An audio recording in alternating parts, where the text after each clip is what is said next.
Good evening and welcome to my channel. Tonight, we'll be continuing our reading of The Woman in White by Wilkie Collins. 3. June 16th. I have a few lines more to add to this day's entry before I go to bed tonight. About 2 hours after Sir Percival rose from the luncheon table to receive his solicitor, Mr. Marian, in the library, I left my room alone to take a walk in the plantations. Just as I was at the end of the landing, the library door opened, and the two gentlemen came out. Thinking it best not to disturb them by appearing on the stairs, I resolved to defer going down till they had crossed the hall. Although they spoke to each other in guarded tones, their words were pronounced with sufficient distinctness of utterance to reach my ears. "Make your mind easy, Sir Percival," I heard the lawyer say. "It all rests with Lady Glyde." I had turned to go back to my own room for a minute or two, but the sound of Laura's name on the lips of a stranger stopped me instantly. I dare say it was very wrong and very discreditable to listen, but where is the woman, in the whole range of our sex, who can regulate her actions by the abstract principles of honor, when those principles point one way, and when her affections, and the interests which grow out of them, point the other? I listened, and under similar circumstances I would listen again, yes, with my ear at the keyhole, if I could not possibly manage it in any other way. "You quite understand, Sir Percival," the lawyer went on. "Lady Glyde is to sign her name in the presence of a witness, or of two witnesses, if you wish to be particularly careful, and is then to put her finger on the seal and say, 'I deliver this as my act and deed.' If that is done in a week's time, the arrangement will be perfectly successful, and the anxiety will be all over.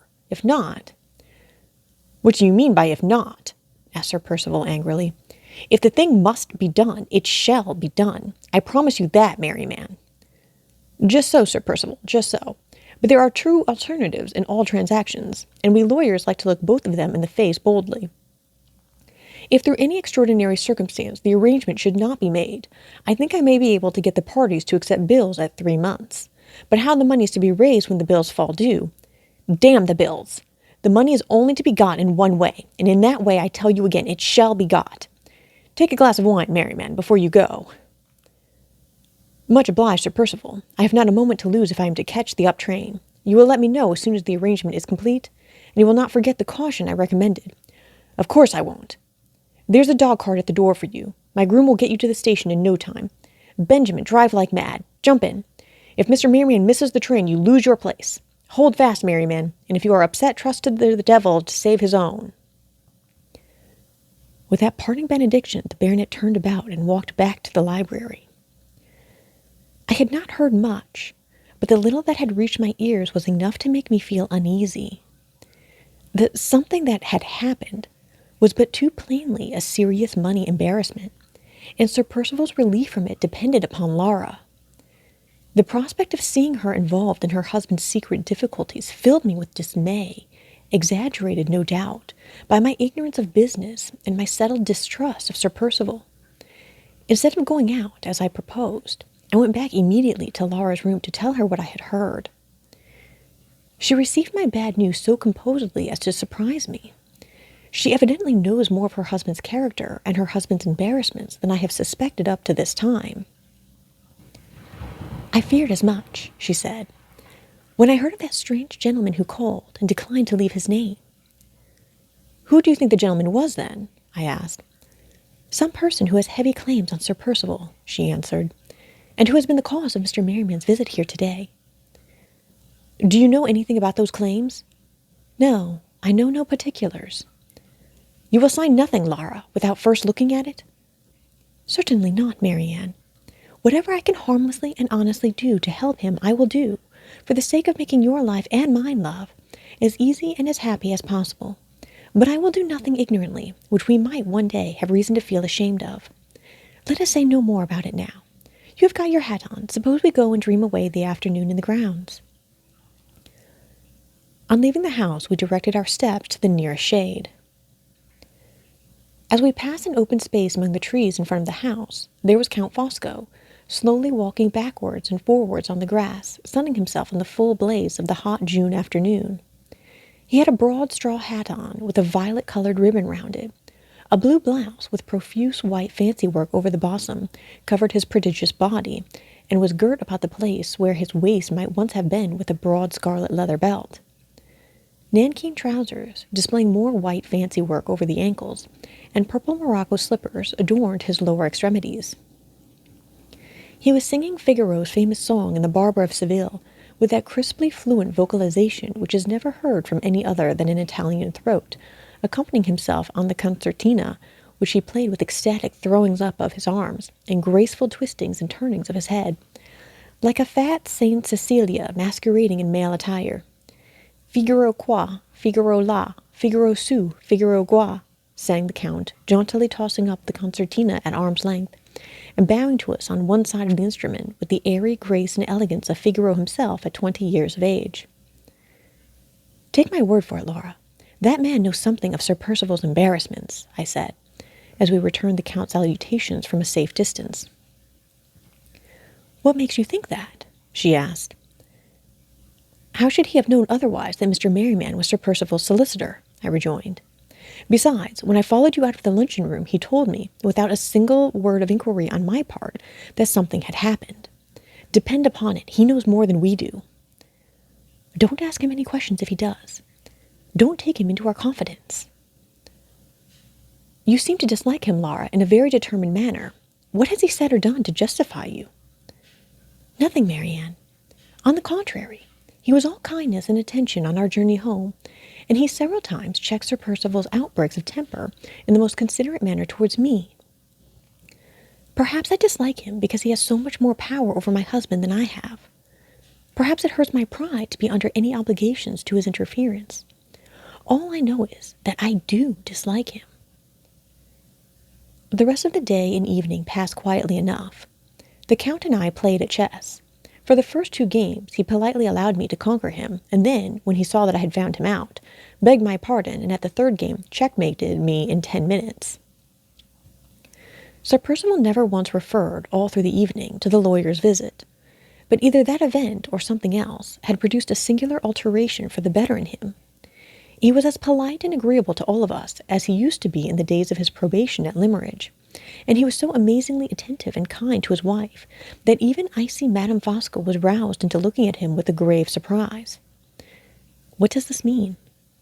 I think I can guess. I am afraid Laura can guess, and I am sure Count Fosco knows. I caught Sir Percival looking at him for approval more than once in the course of the evening. June 17th. A day of events. I most fervently hope I may not have to add, a day of disasters as well. Sir Percival was as silent at breakfast as he had been the evening before on the subject of the mysterious arrangement, as the lawyer called it, which is hanging over our heads. An hour afterwards, however, he suddenly entered the morning-room, where his wife and I were waiting with our hats on for Madame Fosco to join us, and inquired for the Count. "We expect to see him here directly," I said. "The fact is," Sir Percival went on, walking nervously about the room, "I want Fosco and his wife in the library for a mere business formality, and I want you there, Laura, for a minute, too." He stopped and appeared to notice for the first time that we were in our walking costume. "Have you just come in?" he asked, "or were you just going out?" "We were all thinking of going to the lake this morning," said Laura. "But if you have any other arrangement to propose—" "No, no," he answered hastily. "My arrangement can wait. After lunch will do as well for it as after breakfast. All going to the lake, A good idea. Let's have an idle morning. I'll be one of the party." There was no mistaking his manner, even if it had been possible to mistake the uncharacteristic readiness which his words expressed, to submit his own plans and projects to the convenience of others. He was evidently relieved at finding any excuse for delaying the business formality in the library to which his own words had referred. My heart sank within me as I drew the inevitable inference.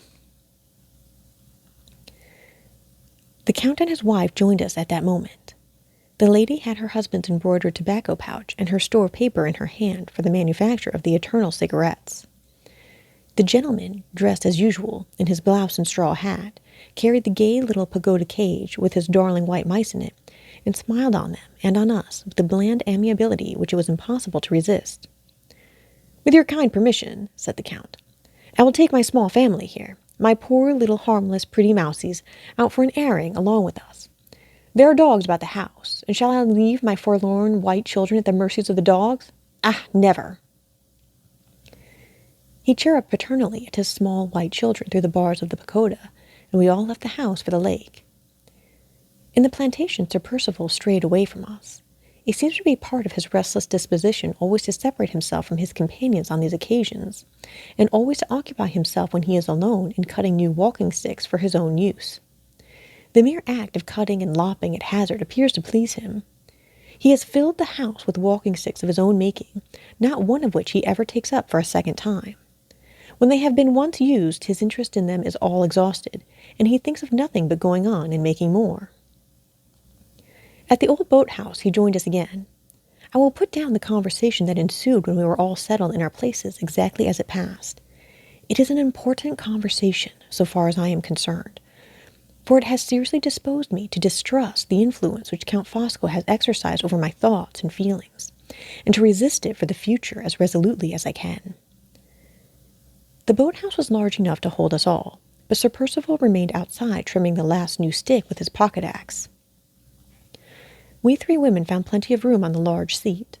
Lara took her work, and Madame Fosco began her cigarettes. I, as usual, had nothing to do. My hands always were, and always will be, as awkward as a man's. The Count good-humouredly took a stool many sizes too small for him, and balanced himself on it with his back against the side of the shed, which creaked and groaned under his weight. He put the pagoda cage on his lap, and let out the mice to crawl over him as usual. They are pretty, innocent-looking little creatures, but the sight of them creeping about a man's body is for some reason not pleasant to me. It excites a strange, responsive creeping in my own nerves, and suggests hideous ideas of men dying in prison with the crawling creatures of the dungeon preying on them undisturbed. The morning was windy and cloudy, and the rapid alternations of shadow and sunlight over the waste of the lake made the view look doubly wild, weird, and gloomy. "Some people call that picturesque," said Sir Percival, pointing over the wide prospect with his half-finished walking-stick. "I call it a blot on a gentleman's property. In my great-grandfather's time, the lake flowed to this place. Look at it now. It is not 4 feet deep anywhere, and it is all puddles and pools.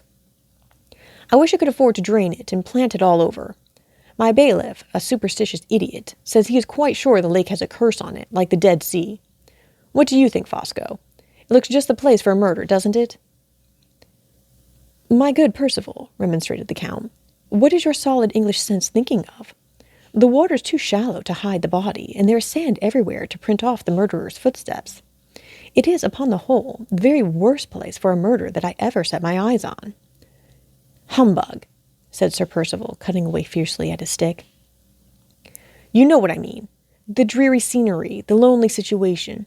If you choose to understand me, you can. If you don't choose, I am not going to trouble myself to explain my meaning." "And why not?" asked the Count, "when your meaning can be explained by anybody in 2 words. If a fool was going to commit a murder, your lake is the first place he would choose for it. If a wise man was going to commit a murder, your lake is the last place he would choose for it. Is that your meaning? If it is, there is your explanation for you ready-made. Take it, Percival, with your good Fosco's blessing." Lara looked at the Count with her dislike for him appearing a little too plainly in her face. He was so busy with his mice that he did not notice her. "I am sorry to hear the Lakeview connected with anything so horrible as the idea of murder," she said. "And if Count Fosco must divide murderers into classes, I think he has been very unfortunate in his choice of expressions. To describe them as fools only seems like treating them with an indulgence to which they have no claim, and to describe them as wise men sounds to me like a downright contradiction in terms. I have always heard that truly wise men are truly good men, and have a horror of crime." "My dear lady," said the Count, "those are admirable sentiments, and I have seen them stated at the tops of copybooks." He lifted one of the white mice in the palm of his hand and spoke to it in his whimsical way. "My pretty little smooth white rascal," he said, "here is a moral lesson for you. A truly wise mouse is a truly good mouse. Mention that, if you please, to your companions, and never gnaw at the bars of your cage again as long as you live." "It is easy to turn everything into ridicule," said Lara resolutely, "but you will not find it quite so easy, Count Fosco, to give me an instance of a wise man who has been a great criminal." The Count shrugged his huge shoulders and smiled on Laura in the friendliest manner. Most true, he said. The fool's crime is the crime that is found out, and the wise man's crime is the crime that is not found out. If I could give you an instance, it would not be the instance of a wise man. Dear Lady Glyde, your sound English common sense has been too much for me. It is checkmate for me this time, Miss Halcombe. Ha! Stand to your guns, Laura, sneered Sir Percival, who had been listening in his place at the door. Tell him next that crimes cause their own detection. There's another bit of copybook morality for you, Fosco. Crimes cause their own detection. What infernal humbug! I believe it to be true, said Laura quietly. Sir Percival burst out laughing so violently, so outrageously, that he quite startled us all, the Count more than any of us. I believe it too, I said, coming to Laura's rescue. Sir Percival, who had been unaccountably amused at his wife's remark, was just as unaccountably irritated by mine. He struck the new stick savagely on the sand and walked away from us. Poor dear Percival, cried Count Fosco, looking after him gaily. He is the victim of English spleen. But, my dear Miss Halcombe, my dear Lady Glyde, do you really believe that crimes cause their own detection? And you, my angel, he continued, turning to his wife, who had not uttered a word yet, do you think so too? I wait to be instructed, replied the Countess in tones of freezing reproof intended for Laura and me, before I venture on giving my opinion in the presence of well-informed men. Do you indeed? I said. I remember the time, Countess, when you advocated the rights of women, and freedom of female opinion was one of them.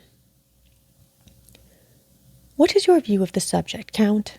Asked Madame Fosco, calmly proceeding with her cigarettes, and not taking the least notice of me. The Count stroked one of his white mice reflectively with his chubby little finger before he answered. It is truly wonderful, he said, how easily society can console itself for the worst of its shortcomings with a little bit of claptrap. The machinery it has set up for the detection of crime is miserably ineffective, and yet only invent a moral epigram saying that it works well, and you blind everybody to its blunders from that moment. Crimes cause their own detection, do they? And murder will out, another moral epigram, will it? Ask coroners who sit at inquests in large towns if that is true, Lady Glyde. Ask secretaries of life assurance companies if that is true, Miss Halcombe. Read your own public journals. In the few cases that get into the newspapers, are there not instances of slain bodies found and no murderers ever discovered? Multiply the cases that are reported by the cases that are not reported, and the bodies that are found by the bodies that are not found, and what conclusion do you come to? This, that there are foolish criminals who are discovered, and wise criminals who escape. The hiding of a crime, or the detection of a crime, what is it? A trial of skill between the police on one side and the individual on the other. When the criminal is a brutal, ignorant fool, the police in 9 cases out of 10 win. When the criminal is a resolute, educated, highly intelligent man, the police in 9 cases out of 10 lose. If the police win, you generally hear all about it. If the police lose, you generally hear nothing. And on this tottering foundation, you build up your comfortable moral maxim that crime causes its own detection. Yes, all the crime you know of, and what of the rest? Devilish true, and very well put, cried a voice at the entrance of the boat-house. Sir Percival had recovered his equanimity, and had come back while we were listening to the Count. Some of it may be true, I said, and all of it may be very well put, but I don't see why Count Fosco should celebrate the victory of the criminal over society with so much exultation, or why you, Sir Percival, should applaud him so loudly for doing it. Do you hear that, Fosco? Asked Sir Percival. Take my advice and make your peace with your audience. Tell them virtue's a fine thing. They like that, I can promise you. The Count laughed inwardly and silently, and 2 of the white mice in his waistcoat, alarmed by the internal convulsion going on beneath them, darted out in a violent hurry and scrambled into their cage again. The ladies, my good Percival, shall tell me about virtue, he said. They are better authorities than I am, for they know what virtue is, and I don't. You hear him? Said Sir Percival. Isn't it awful? It is true, said the Count quietly. I am a citizen of the world, and I have met in my time with so many different sorts of virtue that I am puzzled in my old age to say which is the right sort and which is the wrong. Here in England there is one virtue, and there in China there is another virtue. And John Englishman says my virtue is the genuine virtue, And John Chinaman says my virtue is the genuine virtue. And I say yes to one or no to the other, and am just as much bewildered about it in the case of John with the top boots as I am in the case of John with the pigtail. Ah, nice little mousie, come kiss me. What is your own private notion of a virtuous man, my pretty? A man who keeps you warm and gives you plenty to eat, and a good notion, too, for it is intelligible at the least. Stay a minute, Count, I interposed. Accepting your illustration, surely we have one unquestionable virtue in England which is wanting in China. The Chinese authorities kill thousands of innocent people on the most frivolous pretexts. We in England are free from all guilt of that kind. We commit no such dreadful crime. We abhor reckless bloodshed with all of our hearts. Quite right, Marian, said Laura. Well thought of and well expressed. Pray allow the Count to proceed, said Madame Fosco with stern civility. You will find, young ladies, that he never speaks without having excellent reasons for all that he says. Thank you, my angel, replied the Count. Have a bonbon? He took out of his pocket a pretty little inlaid box and placed it open on the table.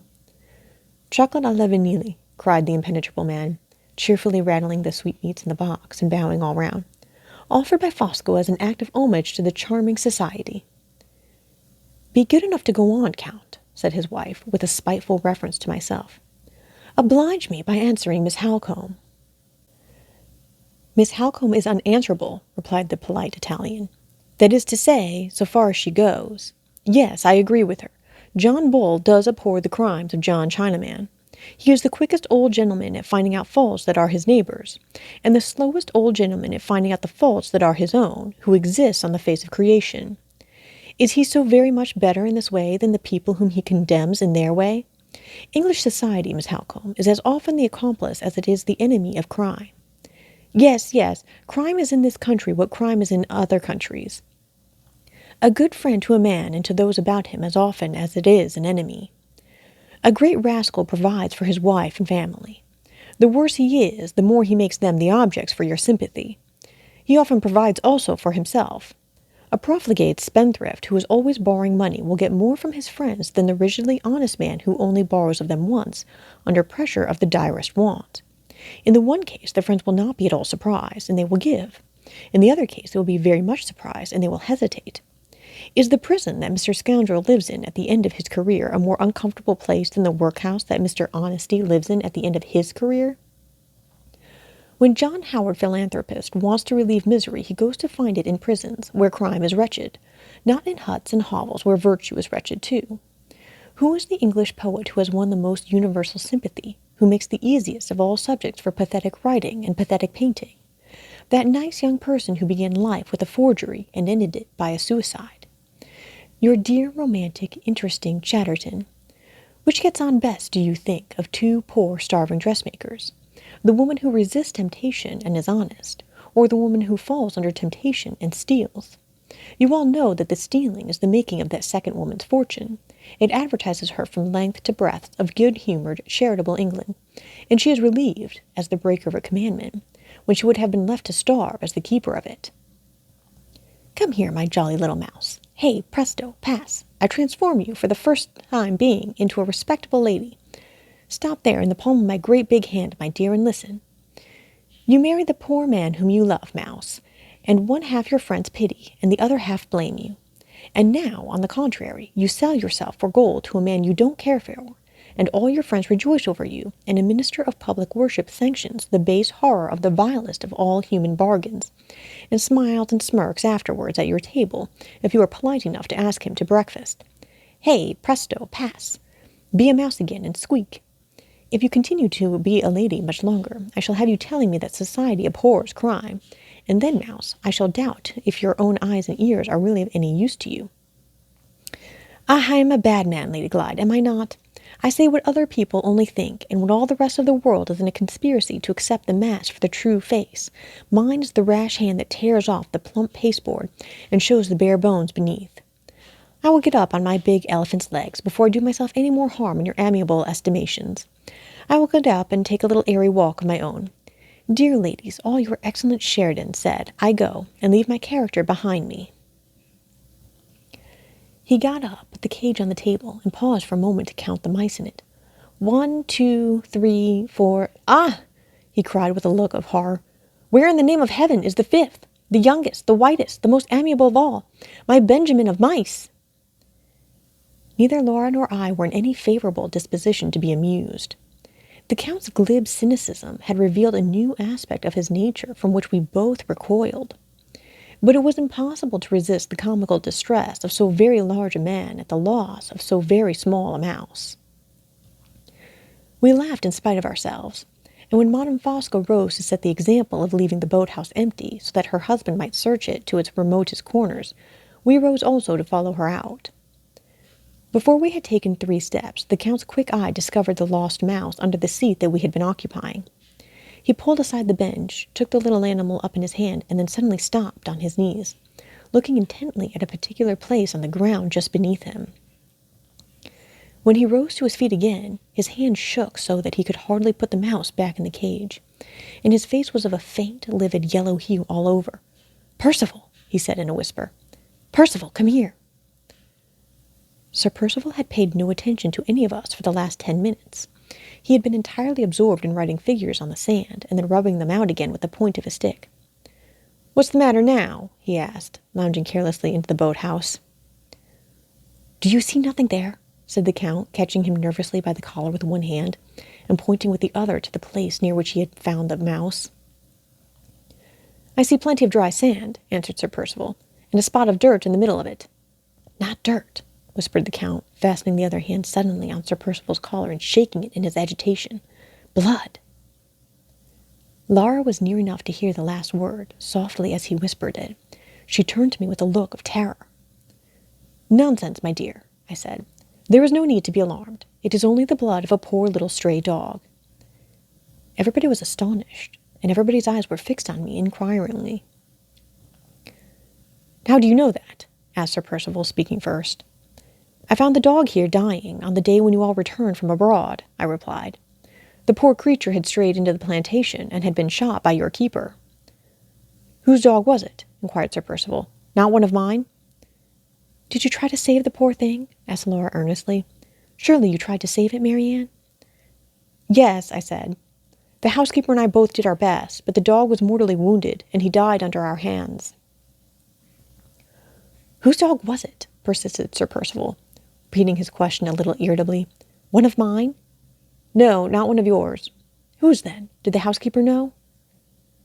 The housekeeper's report of Mrs. Catherick's desire to conceal her visit to Blackwater Park from Sir Percival's knowledge recurred to my memory the moment he put that last question, and I half doubted the discretion of answering it. But in my anxiety to quiet the general alarm, I had thoughtlessly advanced too far to draw back, except at the risk of exciting suspicion, which might only make matters worse. There was nothing for it but to answer at once, without reference to results. "Yes," I said. "The housekeeper knew. She told me it was Mrs. Catherick's dog." Sir Percival had hitherto remained at the inner end of the boathouse with Count Fosco, while I spoke to him from the door. But the instant Mrs. Catherick's name passed my lips, he pushed by the Count roughly, and placed himself face to face with me under the open daylight. "How came the housekeeper to know it was Mrs. Catherick's dog?" he asked, fixing his eyes on mine with a frowning interest and attention, which half angered, half startled me. "She knew it," I said quietly, "because Mrs. Catherick brought the dog with her." "Brought it with her? Where did she bring it with her?" "To this house."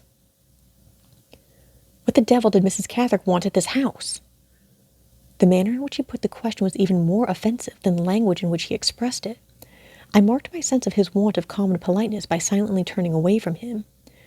Just as I moved, the Count's persuasive hand was laid on his shoulder, and the Count's mellifluous voice interposed to quiet him. "My dear Percival, gently, gently." Sir Percival looked round in his angriest manner. The Count only smiled and repeated the soothing application.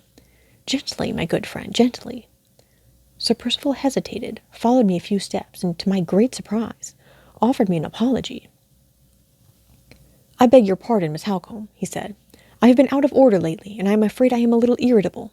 But I should like to know what Mrs. Catherick could possibly want here. When did she come? Was the housekeeper the only person who saw her?" "The only person," I answered, "so far as I know." The Count interposed again. "In that case, why not question the housekeeper?" he said.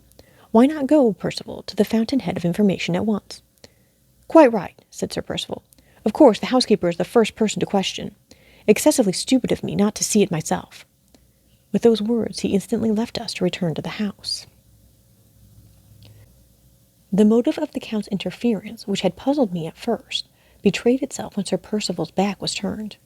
He had a host of questions to put to me about Mrs. Catherick and the cause of her visit to Blackwater Park, which he could scarcely have asked in his friend's presence. I made my answers as short as I civilly could, for I had already determined to check the least approach to any exchanging of confidences between Count Fosco and myself. Lara, however, unconsciously helped him to extract all my information by making inquiries herself, which left me no alternative but to reply to her, or to appear in the very unenviable and very false character of a repository of Sir Percival's secrets. The end of it was that, in about 10 minutes' time, the Count knew as much as I know of Mrs. Catherick, and of the events which have so strangely connected us with her daughter Anne from the time when Hartright met with her to this day. The effect of my information on him was, in one respect, curious enough. Intimately as he knows Sir Percival, and closely as he appears to be associated with Sir Percival's private affairs in general, he is certainly as far as I am from knowing anything of the true story of Anne Catherick.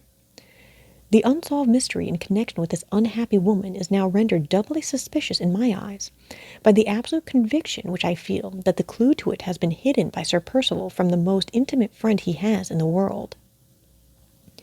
It was impossible to mistake the eager curiosity of the Count's look and manner while he drank in greedily every word that fell from my lips.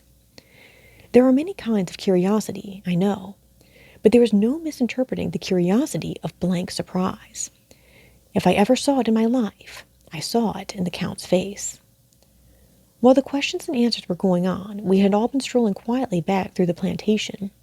As soon as we reached the house, the first object that we saw in front of it was Sir Percival's dog-cart, with the horse put to and the groom waiting by it in his stable jacket. If these unexpected appearances were to be trusted, the examination of the housekeeper had produced important results already. "A fine horse, my friend," said the Count, addressing the groom with the most engaging familiarity of manner. "You are going to drive out?" "I am not going, sir," replied the man, looking at his stable jacket, and evidently wondering whether the foreign gentleman took it for his livery. "My master drives himself." "Aha," said the Count, "does he indeed? I wonder he gives himself the trouble when he has got you to drive for him. Is he going to fatigue that nice, shining, pretty horse by taking him very far today?" "I don't know, sir," answered the man. "The horse is a mare, if you please, sir. She's the highest courage thing we've got in the stables. Her name's Brown Molly, sir, and she'll go till she drops. Sir Percival usually takes Isaac of York for the short distances." "And your shining, courageous Brown Molly for the long?" "Yes, sir." "Logical inference, Miss Halcombe," continued the Count, wheeling round briskly and addressing me. "Sir Percival is going a long distance today." I made no reply. I had my own inferences to draw from what I knew through the housekeeper and from what I saw before me, and I did not choose to share them with Count Fosco. When Sir Percival was in Cumberland, I thought to myself, he walked away a long distance on Anne's account to question the family at Todd's Corner. Now he is in Hampshire. Is he going to drive away a long distance on Anne's account again to question Mrs. Catherick at Welmingham? We all entered the house. As we crossed the hall, Sir Percival came out from the library to meet us. He looked hurried and pale and anxious, but for all that, he was in his most polite mood when he spoke to us. "I'm sorry to say I'm obliged to leave you," he began. "A long drive, a matter that I can't very well put off. I shall be back in good time tomorrow. But before I go, I should like that little business formality which I spoke of this morning to be settled. Laura, will you come into the library? It won't take a minute, a mere formality. Countess, may I trouble you also? I want you and the Countess Fosco to be witness to a signature, nothing more. Come in at once and get it over." He held the library door open until they had passed in, followed them, and shut it softly. I remained, for a moment afterwards, standing alone in the hall, with my heart beating fast and my mind misgiving me sadly. Then I went on to the staircase and ascended slowly to my own room. Thus ends Chapter 3 of the second epoch of Marian's narrative of The Woman in White by Wilkie Collins.